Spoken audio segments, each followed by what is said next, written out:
আসসালামু আলাইকুম, আশা করি তোমরা সবাই ভালো আছো। আজকে আমরা পড়ব কনজুগেশন অফ ভার্ব। দেখো এটার মানে আসলে কি।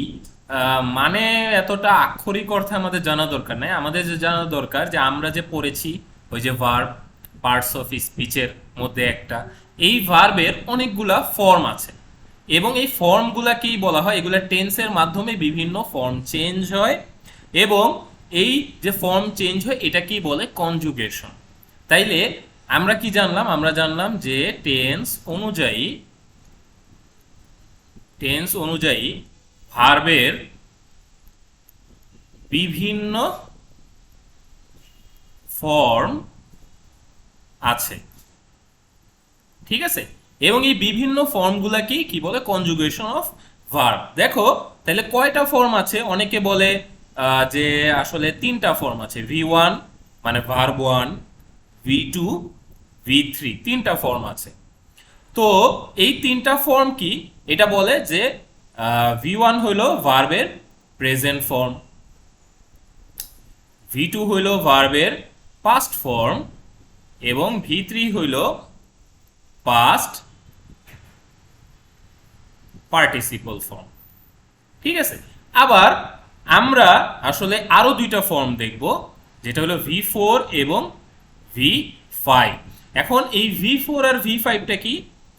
এই V4 আর V5টা আসলে কিছুই না, যেটা হলো যে আমি এই যে ভার্ব থাকবে V1, এই V1 এর সাথে আমি V4 এ কি করব?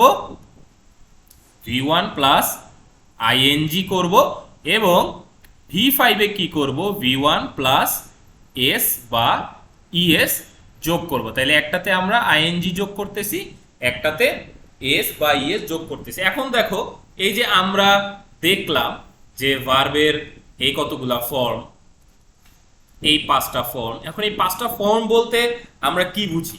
V1, V2, V3, V4, V5। আসলে এই জিনিসগুলো আমরা যখন টেন্স জানবো, এই যে আমরা যখন টেন্স জানবো তখন আমরা আরো ভালো করে বুঝবো।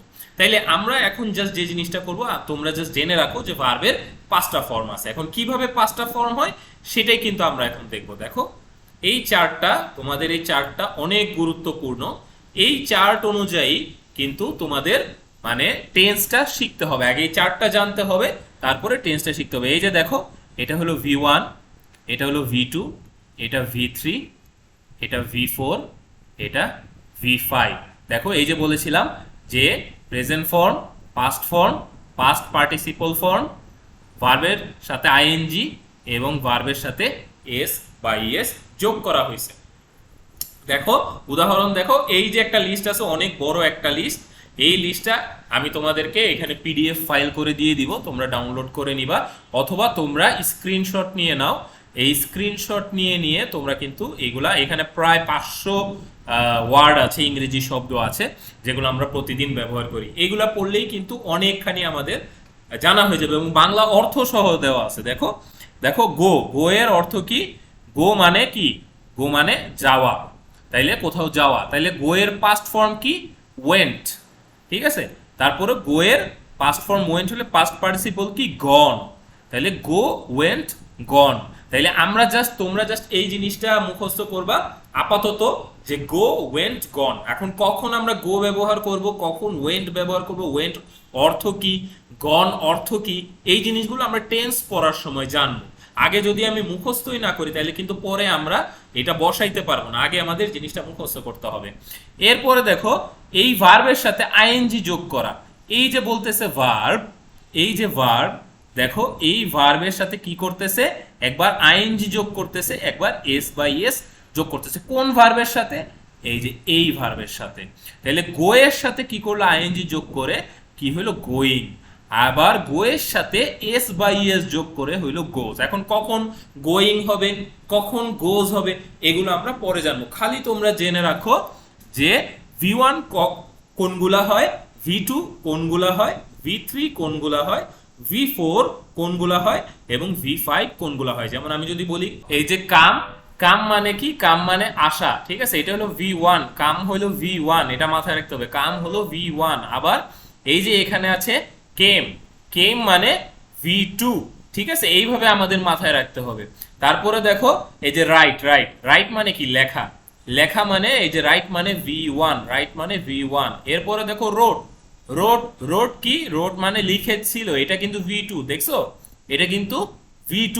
আবার রিটেন, হ্যাঁ, রাইটের V3 কি, V3 হইলো রিটেন, এইভাবে আমাদের মনে রাখতে হবে, V3 রিটেন। আবার রাইটের যদি আমি রাইটিং করে দেই সেটা কি হবে, V4, V4 হইলো রাইটিং, V4 হইলো রাইটিং। আবার এই যে রাইটস, এই রাইটস হইলো যে V5।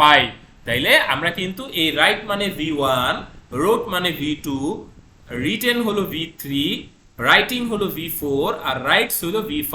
তাইলে কিন্তু আমাদের এইভাবে মনে রাখতে হবে।